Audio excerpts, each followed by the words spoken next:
1 até o 16. Diz o seguinte: portanto, como prisioneiro no Senhor, suplico-lhes que vivam de modo digno do chamado que receberam. Sejam sempre humildes e amáveis, tolerando pacientemente uns aos outros em amor. Façam todo o possível para se manterem unidos no Espírito, ligados pelo vínculo da paz. Pois há um só corpo e um só Espírito, assim como vocês foram chamados para uma só esperança. Há um só Senhor, uma só fé, um só batismo, um só Deus e Pai de tudo, o qual está sobre todos, em todos e vive por meio de todos. A cada um de nós, porém, Ele concedeu uma dádiva, por meio da generosidade de Cristo. Por isso, as Escrituras dizem: quando Ele subiu às alturas, levou muitos prisioneiros e concedeu dádivas ao povo. Notem que diz que Ele subiu. Por certo, isso significa que Cristo também desceu ao mundo inferior. E aquele que desceu, é o mesmo que subiu acima de todos os céus, a fim de encher consigo mesmo todas as coisas. Ele designou alguns para apóstolos, outros para profetas, outros para evangelistas, outros para pastores e mestres. Eles são responsáveis por preparar o povo santo para realizar sua obra e edificação no corpo de Cristo, até que todos alcancemos a unidade de fé e o conhecimento do Filho de Deus, produzem e amadurecemos, chegando à completa medida da estatura de Cristo. Então, não seremos mais imaturos como crianças, nem levados de um lado para o outro, empurrados por qualquer vento de novos ensinamentos. E também não seremos influenciados quando nos tentarem enganar com mentiras astutas. Em vez disso, falaremos a verdade em amor, tornando-nos em todos os aspectos cada vez mais parecidos com Cristo, que é a cabeça. Ele faz que todo o corpo se encaixe perfeitamente e cada parte, ao cumprir sua função específica, ajuda as demais a crescer, para que todo o corpo se desenvolva e seja saudável em amor. Aleluia. Até aí. Feche seus olhos, vamos para a oração a Deus. Amado Cristo, Santo Deus e glorioso Pai, ó Deus, mais uma vez estamos aqui. Ó Deus, mais uma reunião, mais um momento, ó Deus, litúrgico, mais um momento de ajuntamento do teu povo, ó Deus, nesta congregação. Ó Deus, mais uma oportunidade que o Senhor nos dá, ó Deus, de louvarmos o teu nome, e assim o fizemos. Ó Deus, de meditarmos na sua palavra, e assim nós buscamos, ó Deus. Portanto, fale conosco, ó Deus, venha nos instruir, venha nos melhorar por meio da sua palavra, para que de forma melhor nós possamos te adorar, que possamos de forma melhor viver em comunidade, que possamos ajudar uns aos outros por aquilo que nós aprendemos por meio da tua palavra. Portanto, Deus, faça o teu reino crescer em nós e através de nós, para a glória de Deus Pai, em nome de Jesus. Amém. Meus irmãos, nos primeiros 3 capítulos que a gente vem estudando, nas últimas semanas, que a gente vem falando sobre isso, nesses primeiros 3 capítulos do livro de Efésios, nós vimos que Paulo, ele tratou ali das doutrinas ortodoxas. Paulo tratou nos capítulos 1, 2 e 3 de estabelecer doutrinas, de estabelecer a ortodoxia doutrinária. E já nos capítulos que nós vamos agora, a partir do capítulo 4, ingressar no capítulo 4, 5 e 6, Paulo vai tratar dos assuntos eclesiológicos, dos assuntos acerca da vida da igreja. Ou seja, Paulo primeiro apresenta as doutrinas fundamentais nos primeiros 3 capítulos, as doutrinas que são a doutrina da eleição, a doutrina da regeneração, a eleição no capítulo 1, a regeneração no capítulo 2, o plano de resgate e salvação para todos os povos no capítulo 3, por meio daquele foi falado, né, da unidade dos povos gentios com o povo judeu. Mas nessa segunda parte do livro, né, o capítulo 4, 5 e 6, a gente vai ver aspectos mais relacionados aos padrões da nova vida que todo cristão deve desenvolver e deve andar em comunidade. Então são os aspectos, como eu disse, os aspectos eclesiológicos, né? Eclésia é uma palavra grega para falar sobre igreja, sobre a reunião, sobre a congregação. Então, a eclesiologia é o estudo do comportamento da congregação, né? E é isso que Paulo faz. Bom, irmãos, então para a gente entrar nesse campo do que se trata o capítulo 4, a gente precisa entender que Paulo está falando que o fundamento, o preceito mais importante para o cristão viver uma vida correta, viver uma vida ideal, uma vida de crente ideal, você vê que ele vai construir uma ideia ao ponto de chegar no versículo 14, falar que o nosso objetivo é sermos iguais ou sermos semelhantes a Cristo Jesus, alcançar o nível, a estatura, alcançar a imagem de Cristo Jesus, o exemplo de Jesus.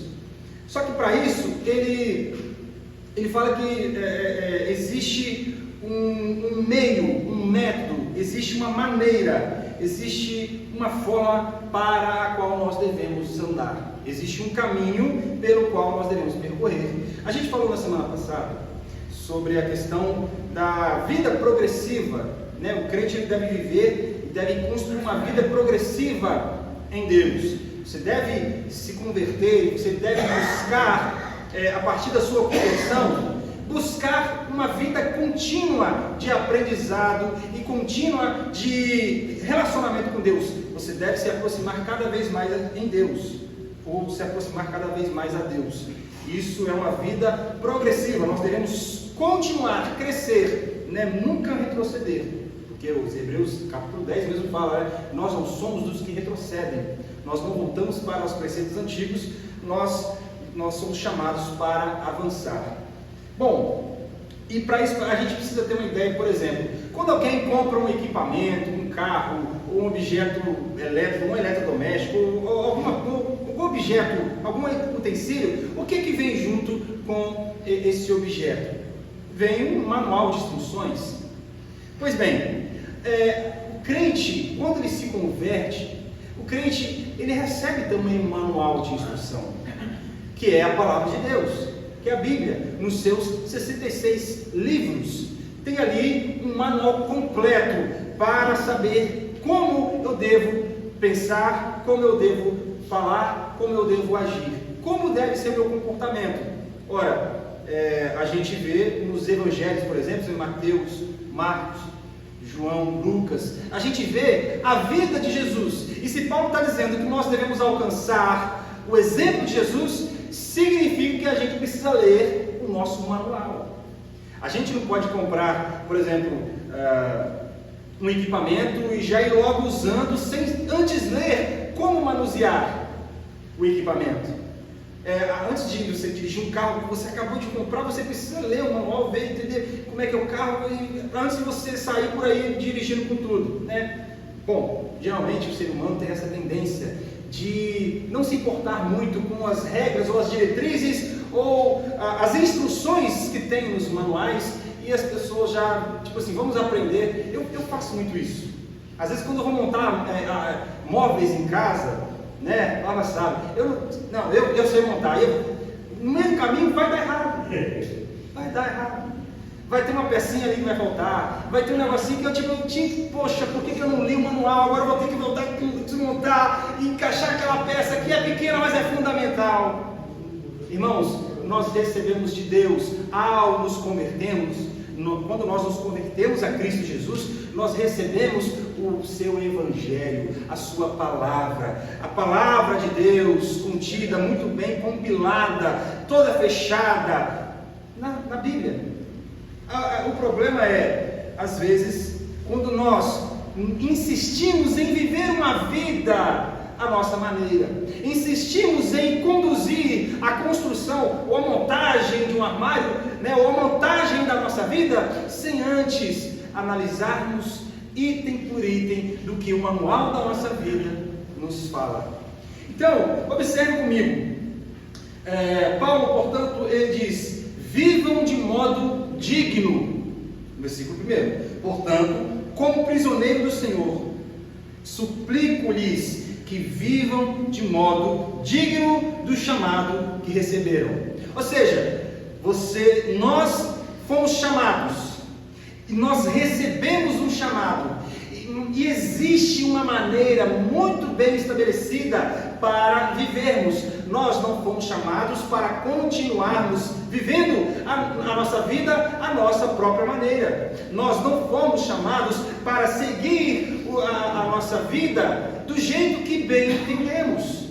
Nós somos chamados, recebemos um chamado, recebemos um convite e aceitamos esse convite. Cristo nos convidou a ingressarmos na família celeste, a ingressarmos e sermos participantes do povo, do seu povo, que é o seu corpo, que é a sua igreja, que é a família de Deus. E Paulo falou isso no capítulo 3, Nós agora estamos na família de Deus, mas o que um integrante da família de Deus faz? Ora, se porventura, isso com certeza não vai acontecer, mas se porventura o rei Charles da Inglaterra me convidasse a fazer parte da família real, eu iria precisar estudar o que um integrante da família real precisa fazer. Nada.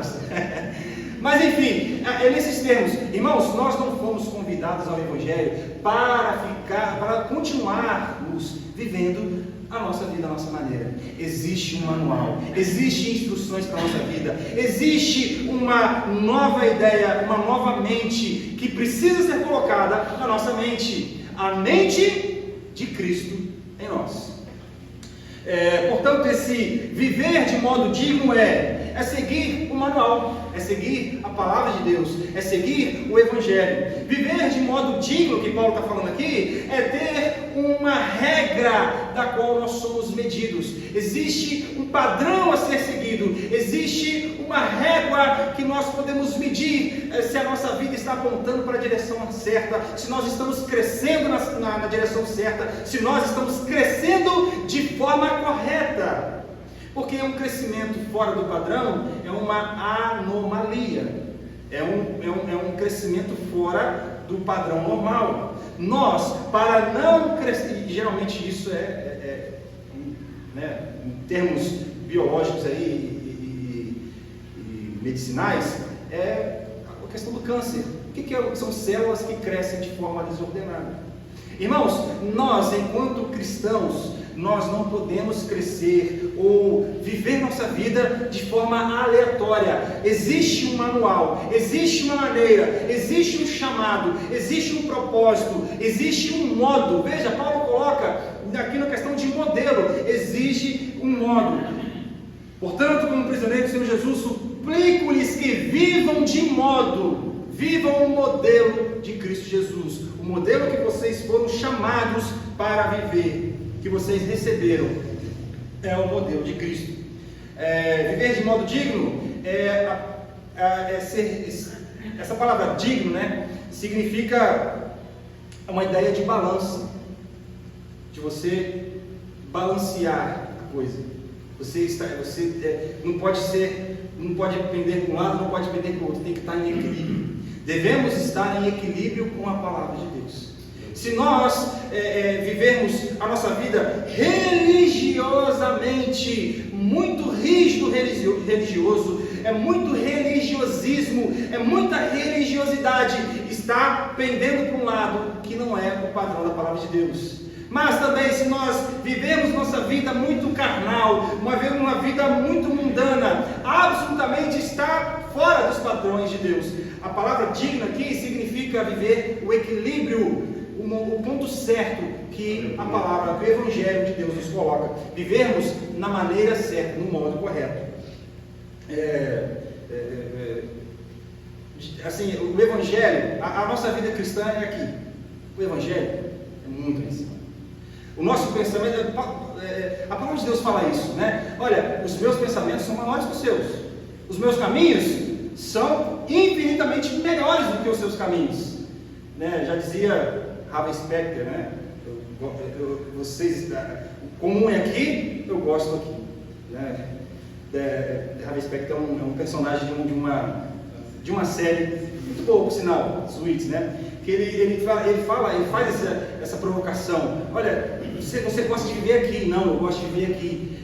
Dando esse conceito de modo, de maneira a se viver. Irmãos, existe uma maneira muito sublime, muito alta, muito elevada para vivermos. A nossa vida não pode ser vivida assim, de forma simplista. É claro, nós não podemos perder a simplicidade, mas nós não podemos cultuar uma vida simplista, uma vida sem significado. Existe um modo, existe uma maneira, existe um padrão a ser seguido. Isso é estar no nível que Deus estabeleceu para nós, no nível que Deus nos chamou. No versículo 3, vou pular rapidinho o versículo 2. No versículo 3, Paulo ele instrui a igreja a viver uma unidade espiritual. Paulo instrui a igreja a viver de forma unida, a viver uma união, a viver uma unidade, não uniformidade. Esse conceito está muito bem estabelecido aqui, quando ele vai falar sobre questões de múltiplos dons. A igreja deve viver uma unidade, no sentido de que ela está integrada em Cristo, unida em Cristo, unida uns aos outros, unidade. Uniformidade não existe dentro da igreja de Deus. Uniformidade no sentido de que só existe uma maneira de se viver o evangelho. A maneira modelo do pastor. O pastor vai falar e vai ditar a regra. O pastor vai falar, irmão, tem que ser assim, tem que ser... Irmãos, não. Na igreja existe multiplicidade de pensamentos, porque, claro, somos várias pessoas, somos diversas pessoas, cada um com uma cultura, cada um com um jeito diferente, mas nós devemos nos integrar com as nossas diferenças, devemos nos integrar à unidade do corpo de Cristo. Então Paulo ele estabelece que devemos viver de forma unida espiritualmente. Veja o versículo 3: façam todo o possível para se manterem unidos no Espírito. Irmãos, como eu já falei, né? Unidade não é um padrão mecânico, unidade não é um padrão rígido, unidade é a união orgânica do povo de Deus, é a união natural do povo de Deus. Agora, uniformidade são expressões externas, são padronizações humanas. Uniformidade. Olha, aqui nessa igreja nós só pensamos assim, nós só nos comportamos assim, nós só fazemos assim. Quando as pessoas começam a criar, por exemplo, questões doutrinárias em cima de roupa, por exemplo. Na igreja aqui não pode calça, a igreja aqui só pode saia tal de joelho. Gente, o que a Bíblia estabelece não é o tipo de roupa, mas é a decência que a roupa deve carregar. O que na verdade a Bíblia apresenta é o padrão da ordem e da decência, da maneira que a gente não deve se vestir de modo que venha provocar sensações ou que venha sensualizar, por exemplo, né? Existe muita essa polêmica, mulher vai usar calça, isso é padronização, isso é uniformização humana. O homem que vai criar um padrão uniforme para que todos sigam rigidamente como robôs aquele pensamento, aquela ideologia, aquele tipo de comportamento. A palavra de Deus pressupõe liberdade, mas com responsabilidade. A palavra de Deus pressupõe que nós somos livres para decidirmos se vamos, como por exemplo, vamos dar a questão de roupa, se mulheres vão usar calça ou saia ou vestido, enfim, a palavra de Deus pressupõe que devemos ser livres para escolher, porém com responsabilidade, porque às vezes um vestido pode ser muito mais sedutor ou indecente do que uma calça jeans, né? A gente vê na prática essas coisas.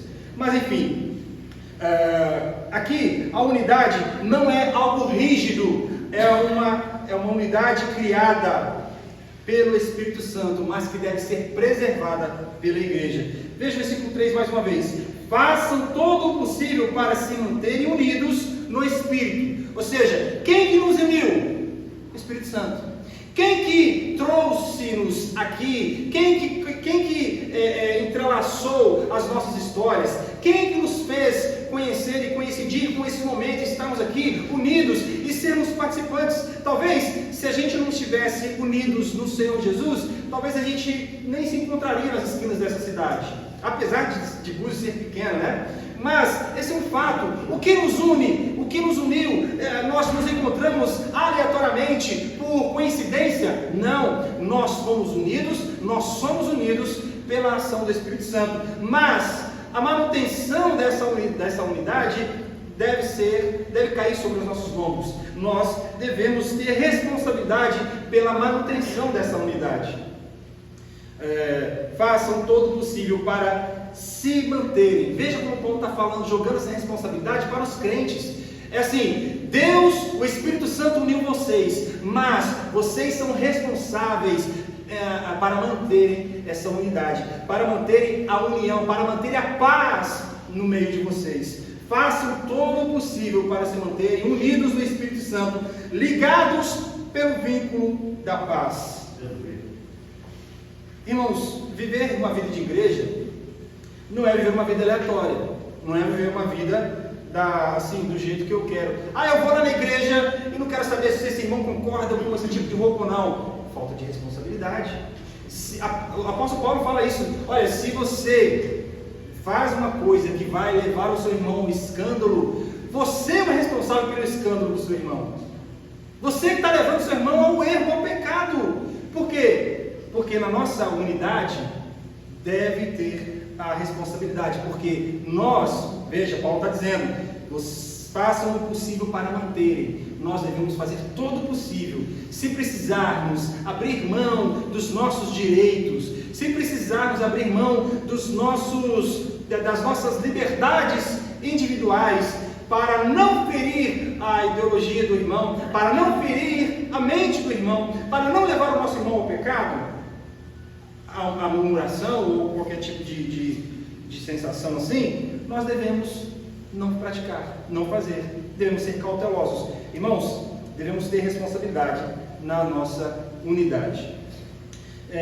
Mas voltando agora no versículo 2, nesse verso Paulo aponta para a maneira pela qual a igreja preserva essa unidade. Veja que ele fala primeiro no versículo 2 que é o método, a maneira que a igreja preserva. E no versículo 3 ele fala que a igreja deve preservar a unidade. Por isso eu fiz o inverso. Eu falei que Paulo está dizendo no versículo 3 que nós devemos e temos a responsabilidade de mantermos a unidade. De que maneira? Versículo 2: sejam sempre humildes e amáveis, tolerando pacientemente uns aos outros em amor. Ok? Essa é a maneira, é a fórmula, são os ingredientes para que nós possamos cultivar, manter com responsabilidade a nossa unidade. E aí ele coloca aqui alguns itens, né? Por exemplo, a humildade. Humildade no Império Romano, por exemplo, era um aspecto de vergonha. Nos tempos de Paulo, né? Paulo viveu um tempo do primeiro século lá no Império Romano. Viver uma vida humilde, viver uma vida, não estou dizendo humildade, irmãos, não no sentido de pobreza, não é isso. Humildade no caráter, ser uma pessoa humilde que releva, passa por cima de certas questões, que não tem orgulho ao perdoar. Quando é ofendido, ele vai lá de forma humilde e perdoa. Essa característica era um sinal de fraqueza para os romanos, mas para os cristãos era e é uma virtude. É uma virtude a gente ser humilde. Enquanto na sociedade do primeiro século ela estava preocupada em manter a sua pompa, em manter a sua megalomania, em manter os cristãos, eles receberam de Cristo o verdadeiro exemplo de humildade. O que diz lá em Filipenses 2,6? Diz: embora Jesus, sendo Deus, não considerou ser igual a Deus como se fosse algo a que devesse se apegar. Veja, Jesus, o Deus vivo, o Deus, rei de toda a glória, ele decidiu não se apegar à sua glória para assumir a forma humana, uma forma humilde. Então Jesus nos ensina com isso. Devemos então entender que humildade não é ser bobo, humildade não é ser pobre, humildade não é ser ignorante ou não ter instrução, né? Não ter escolaridade. Isso não significa humildade, irmãos. Humildade é colocar não os seus próprios interesses em primeiro lugar. Humildade é colocar os interesses de Deus e os interesses do próximo acima dos nossos próprios interesses. É colocar o interesse do reino de Deus e o interesse dos nossos irmãos na nossa frente. Isso é ser humilde. A outra característica, e veja, é um ingrediente que Paulo coloca para que a gente mantenha a unidade na igreja. É um ingrediente que, olha, parece simples, mas é caro. Parece muito fácil, porém é absolutamente difícil. Já pensou isso? Você colocar o interesse do seu irmão acima dos seus interesses? Mas é exatamente isso que Jesus fez. Mais uma vez, Filipenses 2,6 diz que, embora sendo Deus, não considerou que ser igual a Deus fosse algo que devesse se apegar. Veja, Jesus ele não se apegou à sua própria glória. Para quê? Para o benefício de Deus, para a glória de Deus e para o benefício do seu povo. Irmãos, que exemplo maior de humildade! Onde nós encontraremos o maior exemplo da verdadeira humildade, senão nessa ação de Cristo Jesus, de o Deus vivo, o Deus de toda a existência, o Deus de toda a glória, colocou o seu próprio interesse, em segundo lugar. Ou seja, ser igual a Deus não é algo que eu devo me apegar. Eu devo me apegar ao benefício da glória do meu Pai. Eu devo me apegar ao benefício desses pobres homens pecadores que precisam de um sacrifício realmente substitutivo, ou seja, alguém que realmente venha ofertar-lhes salvação. O cordeiro que era morto de ano em ano não resolvia. Os sacrifícios, os pagamentos de promessa, subir escadas de joelho, fazer orações, contar o terço, contar isso, irmãos, isso não adianta nada. É a fé em Jesus, e é a fé naquilo que Jesus fez na cruz, que de fato nos proporciona a salvação. Então Jesus colocou os interesses do Pai e os interesses, aquilo que nos interessa, na frente da sua própria vida. Ele se entregou, não levando em consideração a sua própria vida, mas amou-nos até a morte. Muito bem, essa é a definição que Paulo coloca nesse ingrediente que dá humildade. E ele fala: sejam sempre humildes e amáveis. Amáveis, ou em outras versões, mansos, é uma virtude de não perder o controle. Não é fraqueza, mas é a qualidade de sofrer e suportar as injustiças sem reivindicar a qualquer custo os direitos próprios. Ou seja, quando um irmão lhe ferir, quando o irmão lhe falar alguma palavra que vai te magoar, que vai, te entristecer, o que você deve fazer? Você deve, não, eu estou no direito, eu estou certo, eu vou lá, eu vou brigar, eu vou fazer. Não. O apóstolo Paulo está dizendo, para manter a unidade da igreja, é necessário primeiro ser humilde, depois ser manso, ou ser amável. Isso significa o quê? Você tem que ter um domínio próprio das suas paixões e das suas razões inflamadas. Você foi ferido, você está na razão, mas ainda assim você não deve querer pagar mal com mal. Você não deve querer ficar reivindicando os seus direitos. Eu estou certo, pastor, veja, ele me falou isso. Não. Nós precisamos entender, para mantermos a boa convivência, para mantermos a vida de unidade na igreja, nós devemos viver cultivar em nós essa virtude, a virtude de sofrer, padecer as injustiças. Irmãos, e o próximo ingrediente é a paciência. Veja, sejam sempre humildes e amáveis, tolerando pacientemente uns aos outros. Isso aqui parece ser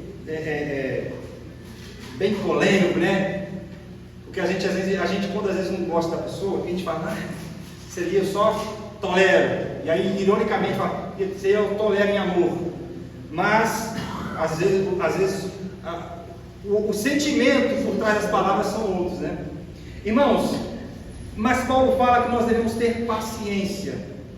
Paciência também é uma virtude, é a virtude de suportar com firmeza as ofensas e as provocações, sem revidar.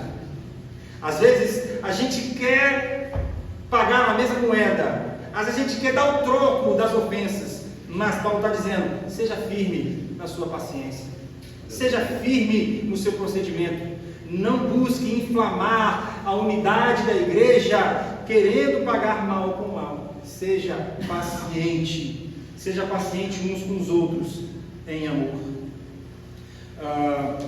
E aí é onde ele estabelece a questão do vínculo da paz, porque nós devemos estar unidos a um vínculo. Existe um elo que nos une, e este elo é a paz que o nosso Deus produz em nossas vidas. Em contrapartida, né, a gente tem aqui nos versículos 4 em diante, versículo 4 a 6, fala da tentativa da divisão, é uma teologia que Paulo cria contra a tentativa de divisão do corpo de Cristo. A gente vê essa ideia de divisão muito mais aflorada na igreja de Corinto, né, por exemplo. Paulo fala, poxa, vocês estão achando que grupos lá, grupos para cá, eu sou de Paulo, eu sou de Apolo, eu sou de Pedro, eu sou disso. Irmão, a gente tem que ter unidade. Então, para ir contra essas coisas, Paulo ele aponta para a essência mantenedora da nossa vida de igreja, da nossa, como eu disse, eclesiologia, da nossa unidade cristã. Nos seguintes termos, da seguinte forma, ele diz: há um só corpo. Porque aqui Paulo está fazendo já uma construção teológica. Ele estabeleceu o ponto: a gente deve viver de modo digno, a gente deve viver do modo para o qual Deus nos chamou, e a gente deve manter a unidade da igreja através do vínculo que é a paz que Deus fornece a nós. De que maneira? Sendo humilde, sendo manso, sendo tolerante, sendo paciente. E aí ele fala, por quê? Por causa desses objetivos.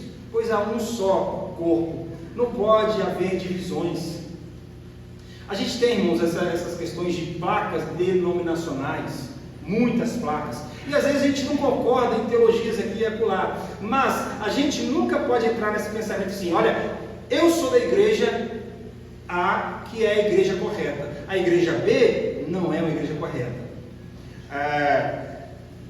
Claro, a gente deve entender os pensamentos ou a teologia verdadeiramente sincera e séria que as igrejas fazem. Obviamente que existem movimentos aí chamados de igreja que pregam um outro evangelho, portanto deve ser considerado maldito, ok? Mas a gente está falando das igrejas sérias que levam a Bíblia a sério.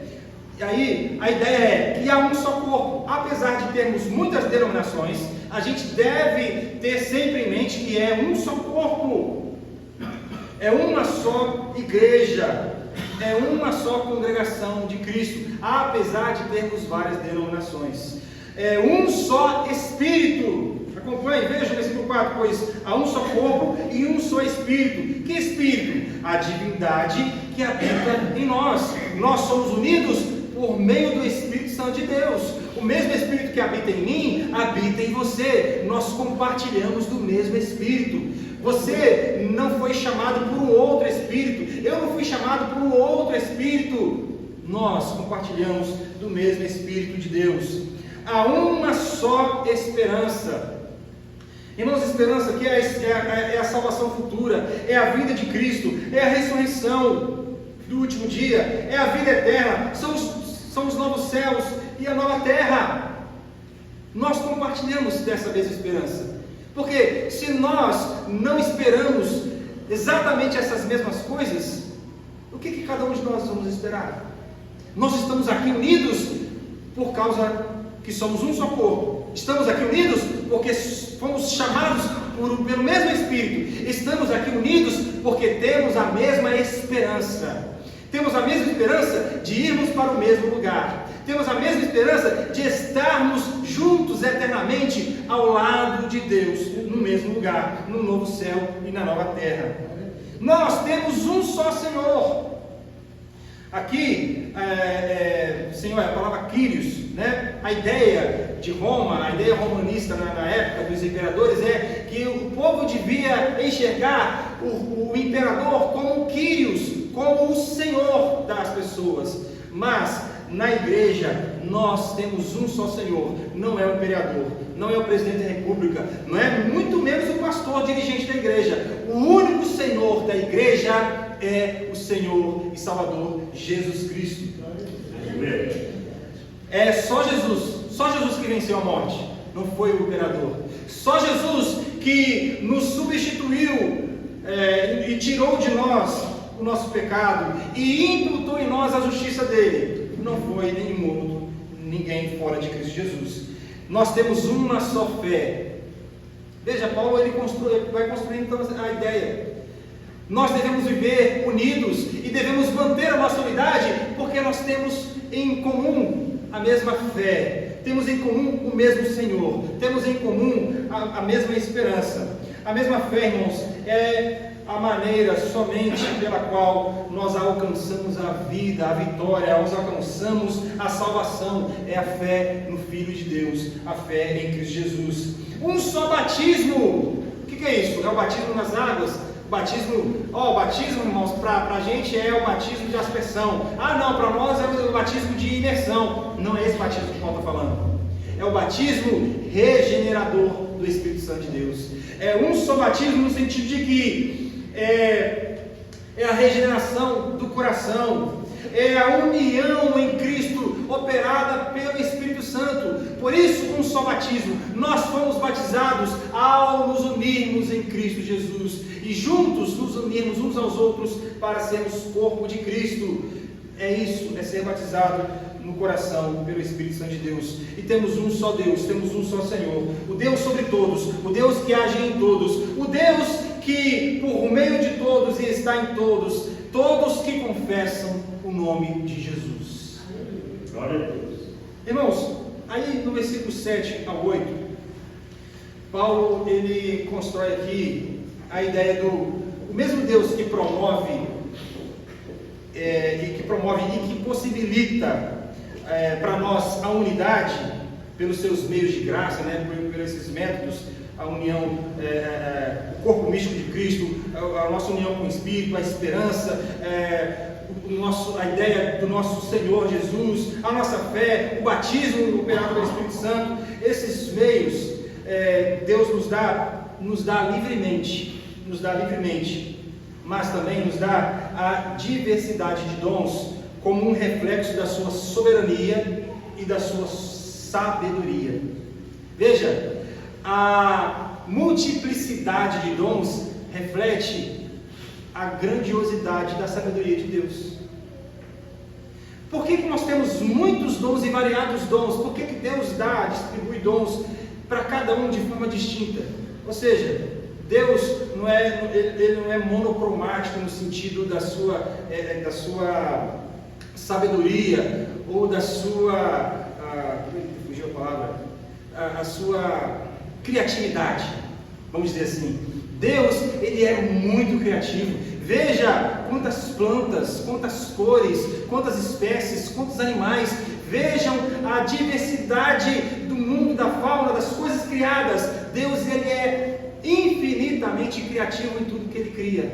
Por isso que quando ele cria a igreja, apesar de ser um só corpo, apesar de sermos misticamente, né, uma unidade em Cristo Jesus, somos muitos de maneiras diferentes, porém unidos. Somos muitos que operamos de formas diversas, mas unidos em um só corpo. Então, esse mesmo Deus que promove, que possibilita essa unidade por esses meios, Ele nos dá livremente também a diversidade de dons. É o que Paulo ele vai colocando no versículo 7. A cada um de nós, porém, Ele concedeu uma dádiva. A cada um, especificamente, individual, pessoalmente, para cada um de nós, uma dádiva. E às vezes aí a gente, rapidinho, a gente fala: poxa, mas qual é o meu dom? Irmãos, volta lá para o início da pregação. O manual. Qual é o meu dom? Eu não sei, pastor. Irmão, você quer saber qual é o seu dom? Abra o manual que você tem na mão. Abra o manual que Deus te deu. Busque nesse manual o seu dom. Paulo fala aos Coríntios que devemos buscar os melhores dons, que devemos buscar com alegria dons em Deus. Para isso nós precisamos buscar aprender no manual, na Bíblia, na palavra, no Evangelho, aquilo que nós podemos operar. E é fazendo que se aprende. Às vezes a gente não sabe o dom. Deus talvez Ele não vai descer aqui e vai dizer: meu filho, eu te levantei para fazer isso, praticar isso, e ser profeta, e ser... Não. Deus não me chamou para ser assim. Deus não me levantou um profeta para dizer aqui: ó, você vai ser pastor. Não. Naturalmente, eu fui caminhando, até que chegou o dia. Eu não pedi, eu não quis, não tentei. Eu só, ao longo do caminho, ao longo dos anos, fui trabalhando, fui servindo. Então é dessa maneira, irmãos, que nós devemos viver e manter a nossa unidade, buscando cada um os melhores dons, no sentido de: comece a fazer, que Deus vai te mostrar o que fazer. Comece a trabalhar, que Deus vai te mostrar como você deve trabalhar. Comece a servir a igreja de Cristo, que Deus vai te mostrar a melhor maneira de servir a igreja de Cristo. Bom, portanto, no versículo 9 ao 10, ele começa a dizer quando que Deus fez isso. Olha, note no versículo 9. Notem que ele diz que ele subiu, por certo? Isso significa que Cristo também desceu ao mundo inferior. E aquele que desceu é o mesmo que subiu acima de todos os céus, a fim de encher consigo mesmo todas as coisas. Aqui traz a ideia, irmãos, não é uma ideia de que Jesus, assim, ele... existe uma ideia dentro das teologias, né, já há bastante tempo, uma ideia de que Jesus ele desceu ao inferno. A ideia de que Jesus, ele até uma ideia muito errada, de que Jesus, depois que ele morreu, ele foi sofrer no inferno a condenação nossa no inferno. Isso é algo assim inexistente da palavra de Deus. Porque quando Paulo está falando assim que ele subiu, ele desceu e depois subiu, está falando, por exemplo, descer fala da sua auto-humilhação, da sua vinda aqui na terra. Ele desceu até nós, e fala no sentido da sua morte. Ele desceu, é um eufemismo dizer: olha, ele morreu, Cristo morreu. Ele desceu às profundezas, ele desceu na profundeza da terra, e significa: olha, ele morreu, ele desceu da sua glória, e ele não só esteve aqui entre nós, ele desceu da sua glória para ficar aqui entre nós, ele desceu da sua glória para descer na terra, para morrer. E aí ele está dizendo: quando ele morreu, Cristo deu dons, Cristo ele ganhou na crucificação, na sua morte, toda a autoridade, todo o domínio, toda a glória dada por Deus para distribuir dons para a sua igreja. E quando fala que subiu, fala da sua glorificação, do seu triunfo, fala da gloriosa vitória de Cristo na cruz. E quando ele fez isso, o que ele fez? Ele deu dons, ele designou alguns para exercerem os seus papéis distintos para a edificação da igreja. E aí ele começa a listar isso no versículo 11. Olha, ele designou, ele separou, ele deu dons para alguns para serem o quê? Apóstolos. E esses aqui, apóstolos, são os apóstolos fundamentalistas, ou os apóstolos fundamentais. São os discípulos de Jesus, os 12 apóstolos.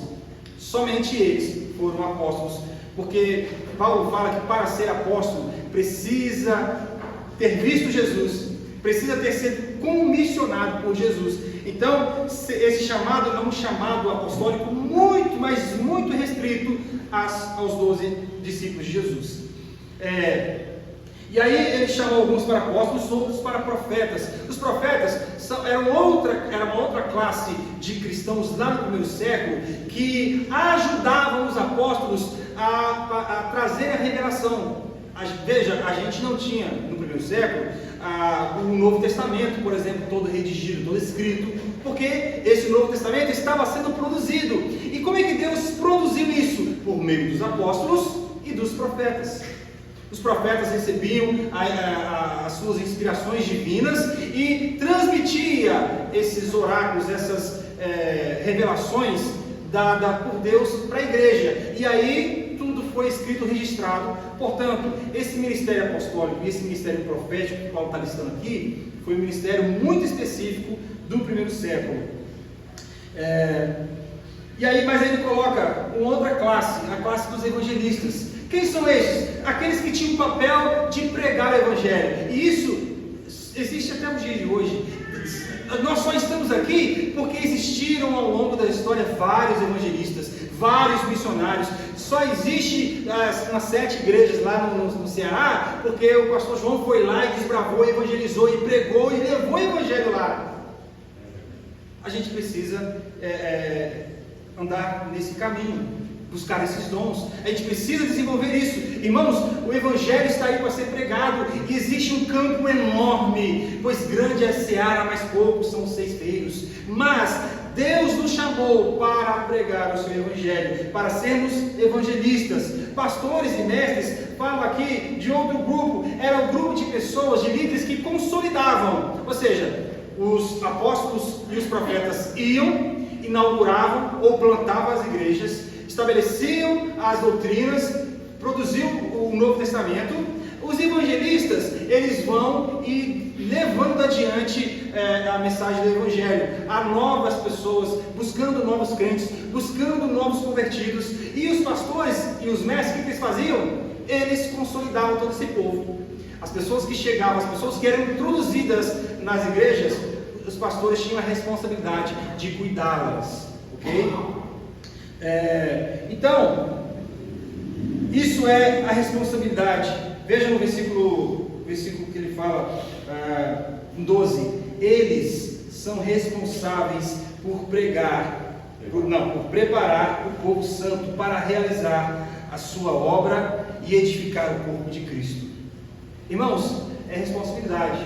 É uma responsabilidade de os pastores, os líderes, produzirem bons frutos nas igrejas, produzirem conhecimento, produzirem estudos bíblicos, produzirem pensamento crítico nas igrejas, para que a igreja viva o chamado para que foi estabelecido. Eles foram chamados, nós como igreja fomos chamados para fazer uma boa obra. Veja o versículo 12: eles são responsáveis. Eles quem? Os apóstolos, os profetas, os evangelistas, os pastores, os mestres, os líderes. Todos estes homens, desde o primeiro século até os dias de hoje, são responsáveis para preparar o povo santo. E esse povo santo deve ser preparado para quê? Para desenvolver, para realizar a sua obra. Então veja, a obra de Deus não pode estar contida nas mãos apenas do líder da igreja. A obra de Deus é para todo crente. A obra de Deus é para ser realizada por todo o corpo. O corpo não pode sair para trabalhar e ficar uma perna para trás, ficar um braço para trás. Não, todo o corpo deve de forma unida trabalhar e buscar desenvolver a obra para a qual foi chamado. Irmãos, isso deve nos fazer refletir. Nós devemos aprender que a gente não foi chamado só para poder, perdão pelo termo que às vezes eu uso, mas só ficar esquentando o banco. A gente não foi chamado para isso. A gente foi chamado para desenvolver a obra que Deus nos deu. Veja, volte para o primeiro versículo. Portanto, como prisioneiro, eu suplico, eu te peço, vivam de modo digno do chamado que vocês receberam. Irmãos, nós recebemos um chamado para seguir adiante. Nós recebemos um chamado para desbravar novos caminhos, para alcançar, para enlarguecer. Lembra do que a gente falou na semana passada? Da largura, do comprimento, da altura, da profundidade. Nós devemos enlarguecer a obra de Deus. Devemos ganhar novos territórios. Devemos ganhar o território do coração do nosso vizinho, dos nossos parentes que ainda não conheceram Jesus. Nós devemos buscar o crescimento da obra de Deus, o crescimento do reino de Deus nessa terra.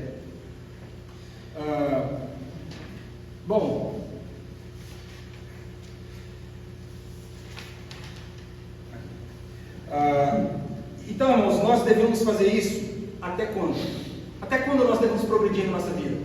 Até quando nós devemos meditar e pensar, olha, eu preciso viver de forma humilde, de forma mansa, eu preciso viver de modo que eu venha manter a unidade do corpo de Cristo, e essa unidade, ela vai se estabelecer de modo a desenvolver o papel para o qual foi chamada. Nós somos chamados para cumprir a obra de Deus na terra, não só o líder, mas todos, cada membro, cada um de nós, com seus dons diferentes, com suas maneiras diferentes, mas todos devemos cumprir o nosso mesmo propósito, o objetivo que Deus nos chamou. Para quê? Versículo 14. Veja, então irmãos, é o versículo 13. Até que todos alcancemos a unidade da fé, do conhecimento, a estatura do varão perfeito que é Cristo. O que a gente deve fazer? A gente deve trabalhar, a gente deve aprender, a gente deve ensinar e ser ensinado, a gente deve contribuir para receber contribuição. Contribuição nossa financeira, né? Não estou falando disso, eu estou falando da contribuição de conhecimento, contribuição de aconselhamento, contribuição de benefícios que vão muito além de benefícios materiais, ok? A gente deve fazer isso até que alcancemos o nível, a estatura, o exemplo de Jesus. Então, versículo 13, devemos trabalhar nos nossos dons, devemos realizar a nossa obra. Veja, Paulo está dizendo no versículo 12, eles são responsáveis, os líderes, os profetas, apóstolos, os pastores, são responsáveis por preparar o povo santo para realizar a sua obra e edificar o corpo de Cristo, até que todos alcancemos a unidade a unidade que a fé e o conhecimento do Filho de Deus produzem e amadureçamos. Devemos amadurecer dia após dia. Devemos crescer juntos, unidos, dia após dia.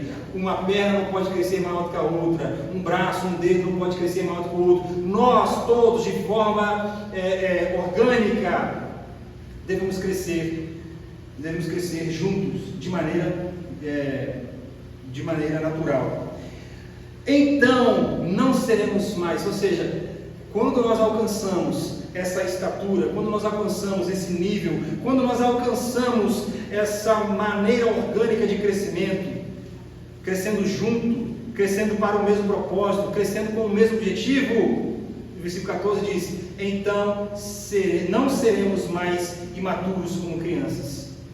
Não seremos mais imaturos como crianças, sendo levados de um lado para o outro, empurrados por qualquer vento de novos ensinamentos, e também não seremos influenciados quando nos tentarem enganar com mentiras astutas. Paulo está pintando 3 imagens aqui. A imagem de uma criança sem muito conhecimento, imatura, sem maturidade, que é levada de um lado para o outro, como se estivesse à deriva em alto mar. Veja, uma criança sem muito conhecimento, sem conhecimentos náuticos, talvez sem saber nadar, em alto mar, sendo empurrado pelas ondas de um lado para o outro. E a outra imagem é sendo enganado por pessoas que vão ensinar coisas erradas. Veja, e também não seremos influenciados quando nos tentarem enganar com mentiras astutas. Irmãos, quando que nós alcançaremos a maturidade? Quando nós buscarmos observar o manual da nossa vida? Quando nós adquirimos maturidade para não sermos jogados de um lado para o outro, em uma embarcação, em alto mar, num navio, ou num barquinho que seja, mas quando nós buscamos no conhecimento da palavra de Deus a maturidade para a nossa vida, não é qualquer vento que sopra sobre nós que vai nos balançar. Nós nos tornamos maduros, árvores plantadas, muito bem firmadas no Evangelho de Cristo Jesus. E por fim, irmãos, nós vemos Paulo encerrando esse argumento, no versículo 15, dizendo: em vez disso, falaremos a verdade. Falar a verdade, falar com franqueza, falar com honestidade, é coisa de gente madura, é coisa de gente adulta. A nossa intenção não é sermos crianças eternamente, não. Nossa intenção é crescermos até que alcancemos o modelo de Cristo Jesus. E nisso nós iremos caminhar na verdade em amor, tornando-nos em todos os aspectos cada vez mais parecidos com Cristo, que é o cabeça. Veja, o nosso objetivo é Jesus. Veja, o nosso exemplo máximo de vida é Jesus. Se nós não olharmos para a vida de Jesus, que está registrada nesta palavra, nesses 66 livros da Bíblia, que vai narrar daquele que, nascido de mulher, que pisaria na cabeça da serpente, até o Apocalipse, que diz que em breve voltarei. Guarda o que tens para que ninguém tome a tua coroa. Nós precisamos observar a vida deste homem Deus. Nós precisamos observar os passos onde ele caminhou, o que ele disse, o que ele fez, qual foi a sua intenção, qual foi o seu sentimento, o que Jesus fez. Nós devemos imitar. Para isso, devemos olhar para o manual. Irmãos, precisamos buscar na palavra de Deus a forma verdadeira de vivermos a nossa vida de igreja. Enfim, para que então? Para que estudar? Para que observar a Bíblia? Para que nos dedicarmos com tanto exercício, o estudo? Às vezes é chato, às vezes uma pregação passa a ser chata, é cansativa, mas para que a gente insiste nisso? Para que não sejamos enganados, para que não sejamos levados por qualquer ideologia humana, para que tenhamos maturidade espiritual, isto é, estabilidade, para que sejamos cada vez mais parecidos com Cristo, como o último versículo que acabamos de ler, para que tenhamos compromisso com a verdade de Deus, para que tenhamos compromisso uns com os outros, para que tenhamos compromisso com a obra que Deus nos chamou para realizarmos, para que ajudemos uns aos outros a crescer, porque a gente não vai deixar ninguém para trás. Devemos crescer todos juntos. Irmão, você está com dificuldade nessa área? Irmão, você está com dificuldade em viver a sua vida, buscar a santidade? Você está com dificuldade de orar? Vamos lá, eu oro junto com você. Você está com dificuldade de ler a palavra? Vamos lá, eu vou ler com você. Você está com dificuldade de buscar a Deus? Vamos buscar a Deus juntos. O que não pode acontecer é ninguém ficar para trás. Para que todos se desenvolvam e o corpo cresça de maneira orgânica e saudável. Veja o versículo 16. Ele faz que todo o corpo se encaixe perfeitamente. Que coisa bonita. Deus faz peças desajustadas se encaixarem perfeitamente. Porque nós, se formos olhar, cada um que tem um defeito, cada um de nós tem uma dificuldade. Talvez, se não fosse o Espírito Santo de Deus, o meu jeito não ia bater com o seu nunca. Talvez a minha maneira de lidar com as pessoas nunca iria te agradar, se não fosse o amor que nos une. Mas, veja, versículo 16, o que Paulo fala, isso é lindo. Ele faz que todo o corpo se encaixe perfeitamente. Peças que nunca iriam se encaixar, pessoas que nunca iriam se encontrar, pessoas que jamais poderiam se unir e dar certo, agora se encaixam perfeitamente. E cada parte, ao cumprir sua função específica, ajuda as demais a crescer. para que todo o corpo se desenvolva e seja saudável em amor. Aleluia. Isso é lindo, irmãos. É um mistério que somente o Espírito Santo de Deus pode produzir. Irmãos, nenhuma organização humana, nenhum estabelecimento criado por algum homem pode dar tão certo como a Igreja de Cristo Jesus. A Igreja de Cristo Jesus só está aqui de pé, firmada, porque ela tem um Senhor, porque ela tem um só Espírito, porque ela tem uma só fé, porque nós temos uma só esperança. Estamos unidos nisso. Irmãos, se você tiver dificuldade, se você tiver desânimo, se você estiver fraco, não tenha vergonha de pedir ajuda. Não tenha vergonha de buscar ajuda aos líderes, mas ajuda também aos irmãos, uns aos outros. Talvez um de vocês tenha muito mais a fazer do que talvez eu possa ofertar, do que o pastor, às vezes o pastor pode ofertar. Talvez na simplicidade de uma palavra, de um abraço, de uma amizade, de estar junto, de tomar um café, simplesmente um ato, sabe, comum, pode falar muito mais do que uma grande teologia. Irmãos, devemos viver o mesmo propósito, devemos viver o mesmo compromisso. E aí, para finalizar, parece às vezes chato quando o pastor começa a falar, irmãos, começa a cobrar, né? Irmãos, nós precisamos estar juntos. Escola dominical, irmãos, vamos estar todos juntos. Irmãos, o culto de doutrina, quarta-feira, vamos estar aqui. Irmãos, às vezes a gente fica sendo chato, porque parece que a gente está cobrando, mas não. A gente se preocupa com a unidade. A gente, o pastor é mais fortalecido quando a igreja aparece. Eu me sinto mais forte, mais espiritualmente fortalecido, quando todos estão unidos para buscarmos e aprendermos e orarmos e estarmos juntos. Irmãos, enfim, para que a gente desenvolva o propósito da nossa vida, para que a gente viva o modo para o qual Deus nos chamou, devemos viver de forma unida. Devemos viver um só corpo, uma só fé, uma só esperança. Amém?